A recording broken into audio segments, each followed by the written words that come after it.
ആ എന്താ പറ്റിയെന്ന് ഒന്നും മനസ്സിലായില്ല. ഹായ് ഋഷി. ഹായ്. അരെ അമിത്, എന്തു പറയുന്നു?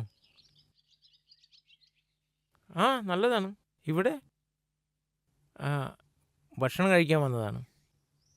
ഏയ് സുമിത്, ഇതെൻ്റെ കൂട്ടുകാരനാണ്. Hello hello. Hi. Sumit, Amit.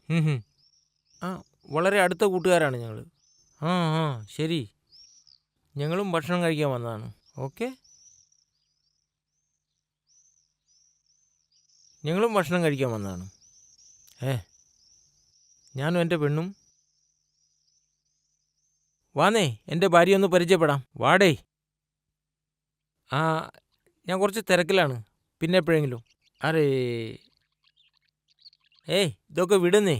വാ, നമുക്ക് ഒരുമിച്ചിരുന്ന് ഭക്ഷണം കഴിക്കാം. വാ. ആവി. ആ ആ വാന്നേ. ആ ഹാ ആ എത്ര നാളുകൾക്ക് ശേഷമാണ് നമ്മൾ കാണുന്നത്. ആ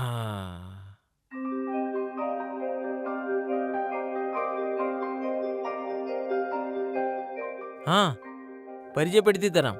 ഋഷി, ഇതാണ് എൻ്റെ ഭാര്യ ഇന്ദു.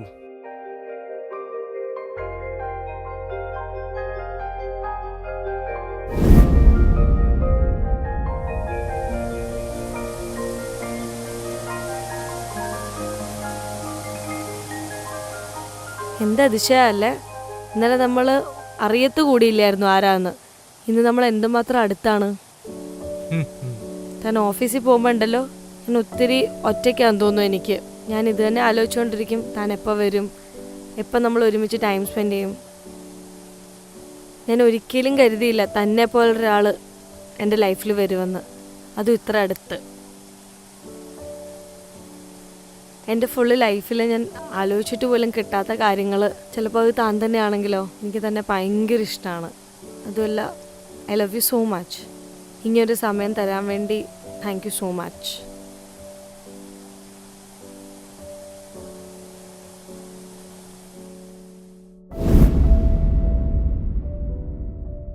ഏയ്, നിങ്ങൾ തമ്മിൽ പരിചയമുണ്ടോ? ഇല്ലല്ല. എന്ന് പറഞ്ഞാൽ കുറഞ്ഞ പക്ഷം ഒരു ഹായ് ഹലോ എങ്കിലും ചെയ്യുന്നേ. ഹലോ ഋഷി.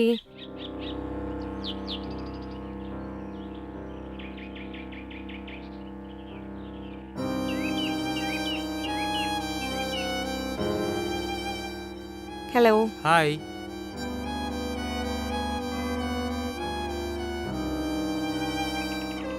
ഇന്ദു, ഞങ്ങൾ 5 വർഷം ഒരുമിച്ചായിരുന്നു. ഞങ്ങൾ വളരെ എൻജോയ് ചെയ്തിരുന്നു. പറയടാ, ശരിയല്ലേ? ഹാ ഹാ ഞാൻ നിന്നോടൊരു കാര്യം പറയട്ടെ. അറിയോ, ഞാൻ ഈ ലോകത്തിലെ ഏറ്റവും സന്തോഷവാനായ മനുഷ്യനാണ്. ഇങ്ങനെ സുന്ദരിയായ ഒരു ഭാര്യയെ കിട്ടിയതിൽ. എന്നെ ഇത്രയും ഇഷ്ടമാണ് അവൾക്ക്. അറിയോ, ഞങ്ങൾ ആദ്യം സ്നേഹിച്ചു, പിന്നെ കല്യാണം കഴിച്ചു. കല്യാണത്തിന് 10 വർഷം കഴിഞ്ഞു. പക്ഷേ ഈ 10 വർഷം കഴിഞ്ഞിട്ടും ഞങ്ങൾക്കൊരു കുട്ടി പോലും ആയില്ല.